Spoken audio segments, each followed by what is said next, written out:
Hey fam, welcome to my channel. If you're new to my channel, my name is Carolyn Ann, and my channel is a lifestyle channel where you will follow us on our journey to becoming debt-free as well as financially stable. In today's video, we will be doing a life update as well as a health update. If you're wondering if I just had this on in the last video, yes I did. I'm doing videos back to back, so I do have on the same dress that I had on in the last video. I am drinking Stella Rosa, the Rosso wine. It's the red wine, and this is the only type of wine I can tolerate, and I was told by my doctor to start drinking red wine. I know she didn't mean the sweet wine, but this is the only wine that I can tolerate, so here it is. So if you are interested in this type of video, please stay tuned. But first, I'd like to thank all my new subscribers. Hey fam, welcome to the team. And to all my old subscribers, hey fam, welcome back. So let's get started and let's talk about this update. Guys, we have a lot going on. First off, if you have seen changes with my budget, it's because we've had a change in our income. As you all know, my husband had lost his job, so we went down to one income. So we were readjusting the way that we were budgeting and spending our money.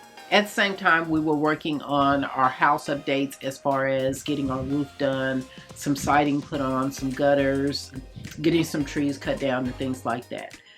So all of that is finally complete, and it's a nightmare. I'll have to sit down and talk to you about that on another video.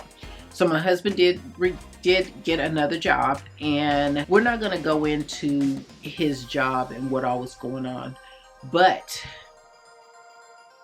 my husband was laid off from that job again. To me, I think that it was something that needed to happen, because I don't think he was truly happy in that job. It was things that was going on with the job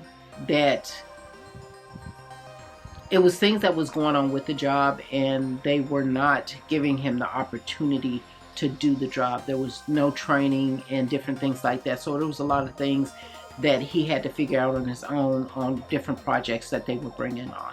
I won't name the company, and I won't tell you what was behind him being laid off, but I believe that it was a job that he shouldn't have took in the first place. But sometimes money talk, and all money is not good money. That's the way I look at it. All money is not good money.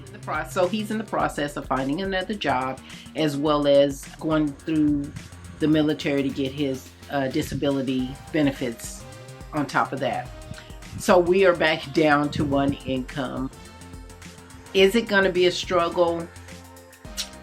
Not really. Somewhat, but not really. I don't want to get to the position, I don't want to get in the situation that we were in last time, where we were digging into our emergency funds, we were digging into our rollover, and we were digging into our savings and different things like that. I don't want to get into that situation.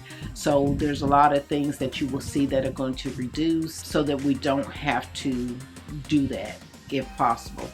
He has had some interviews, and he has some more coming up.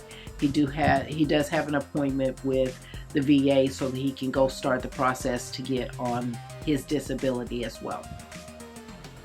So that is the changes that is going on with our household as far as income is concerned. So you will see a difference in the way that we budget, the way that we're stuffing our cash envelopes. Some cash envelopes will be stuffed, some won't be stuffed. I did acquire some more debt, and I will be doing a debt update. I did get a iPad Pro, and had I known my husband's gonna be laid off, I probably still would have got it. So that is pretty much it about where we are on our financing. So let's talk about my health update. I believe I talked to you about my sister's passing and how she had an aneurysm, and which caused a stroke and things like that, and how I hadn't been going to the doctors. Well, I started going to the doctors, and one of the questions was, has anybody in the family had a stroke? And when I told them that my sister had a stroke, and she asked me what caused it,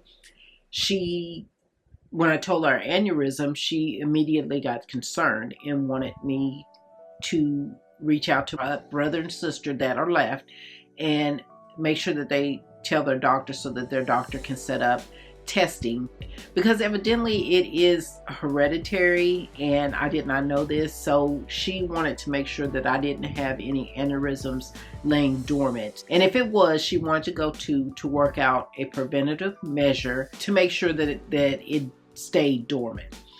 So she set up an appointment for me to go get an MRI. Guys, I'm claustrophobic, and I told her that I was claustrophobic and I needed an open MRI because she did have some concerns, and she just wanted to make sure. So she gave me some pills to relax me, which I can't take them because of the simple fact that they put me to sleep. I can't take any kind of medicine. It puts me to sleep. So she gave me these 2 little pills, and I did take one of the pills. My husband took me up there. I took one of the pills. I went in to get the MRI, and it took me, I don't know how long for me to let these people go through this machine, because it was not an open MRI. And I was not comfortable. I was nervous. I started feeling like I was closed in.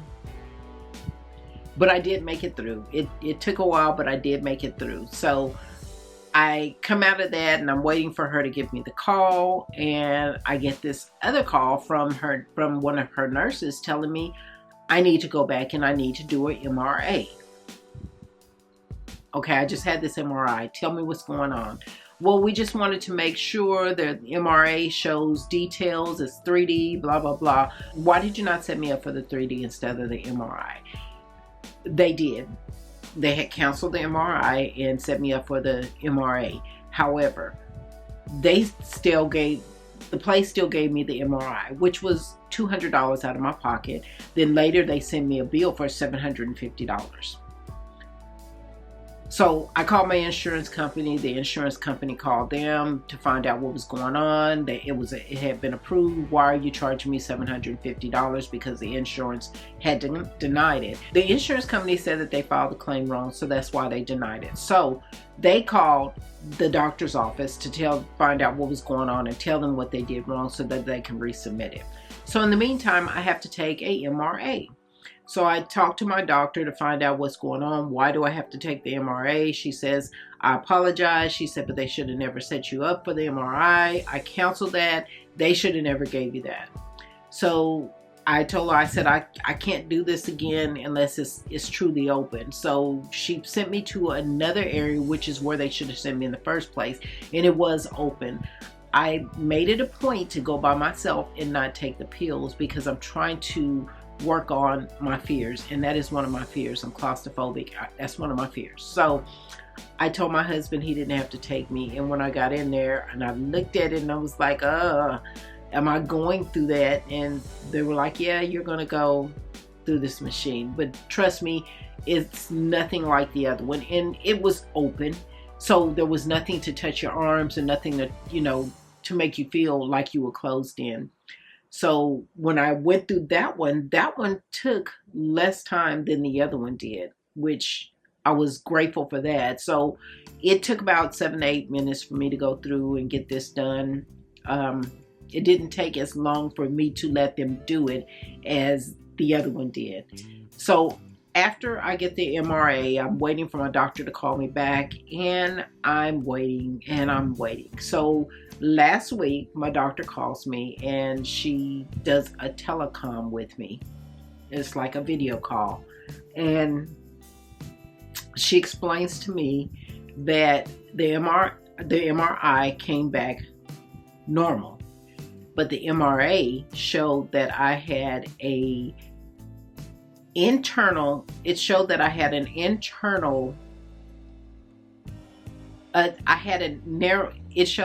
a narrowing of the internal artery in my brain, which meant something was something from the inside or something from the outside was making it narrow. She wants me to go to a neurologist to see what is causing it to be narrow, if there's something pushing on it or if there's something from the inside that's causing it to be narrow, which is sort of concerning. So the first questions that I asked was, is there a chance of an aneurysm? She says, no, she's not worried about an aneurysm. However, she's worried about a possible stroke. So that's why they want me to go see a neurologist to make sure that I don't have a stroke, that it's not something that's going to cause a stroke. Of course, this is concerning, and strokes have run in my family. So the first thing that I did was tell my husband, and oh my God, I got a lecture about my health and how I need to change this and how I need to change that. It was not the thing that I needed to hear right now. I mean, I did need to hear it, but it was not something that I was wanting to hear right then. I just needed comfort because I'm just hearing this news, and he's concerned. And don't get me wrong, I know he's worried and he's concerned about me and just wants me to be healthy. But at the time, I just wanted to feel, at the time, I just wanted to be able to feel what I was going through. I wanted to be able to, to deal with it. I wanted to be able to just have my moment and then get over it and move on and deal with it. I don't, my intentions is not to be down or in a situation where I'm depressed or anything like that. My intention is to get on the right track, make sure that I'm healthy, make sure that I get the treatment, whatever it may be, and see what the neurologists have to say. Because who knows, they can come back and they can say it's nothing to be concerned about, or we're going to keep an eye on it because it's not anything major or anything like that. But I just needed my moment, and I needed to be able to get that off my chest and focus, and get that off my chest, and then come back and focus and make sure that I'm doing what I need to do. So the things that I have been doing to prepare myself to make sure that I am going down the right path is I have cut out fried food, which we didn't eat a lot of fried food, but every once in a while I did eat fried food. I have cut out greasy food. So as far as fast food, we didn't eat a lot of fast food, but when we went to restaurants and things like that, we ate greasy food. So I cut a lot of that out, and I've been doing vegetables and fruits and different things like that. I have cut my beef intake down, and I have started to drink red wine. I am not drinking red wine every day because I do not like red wine. However, they say it's good for you, and it does increase the blood flow, and it does help with strokes and things like that. So I am drinking red wine, and I'll probably drink maybe a glass or two a week.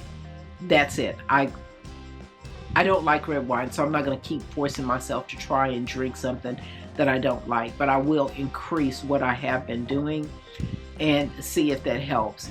We do exercise, and we are back in the gym regularly. My husband had some issues, and I had some issues, so that stopped us from going to the gym as much, but we are back in the gym regularly. I have been increasing my walks at work. Me and one of the girls at the job, she started walking with me, and we walk a mile twice a day. When I'm not doing that, I'm walking around the warehouse. So I am getting my 10,000 steps in daily, and I have gotten back on my water kick because I fell off on my water kick. So I've gotten back on my water kick where I'm increasing my water intake to make sure that I am staying hydrated, because the last time I went to the doctor, when they went to draw blood, they couldn't find my veins. I'm not gonna lie, I had not been drinking water. I cut out on the sodas. I had done away with the sodas once before, and then I started drinking them again. Why, I don't know. So I have done away with the sodas, and I have cut back on a lot of things that are not good for you. So I'm going to see where this leads me and see how it helps me. The neurologist called, and the first appointment that they can get me in is not until April 10th.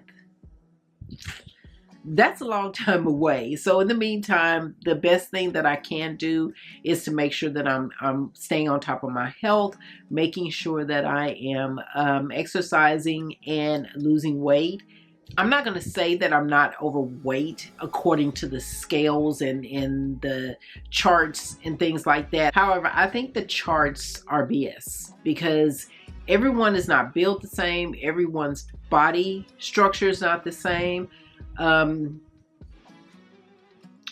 can't be compared to an Asian woman or a Caucasian woman or anything like that because my shape and my bone structure is totally different.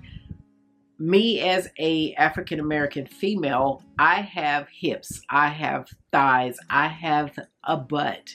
I cannot be compared to someone whose structure is not the same as mine. So I don't go by what the scale says.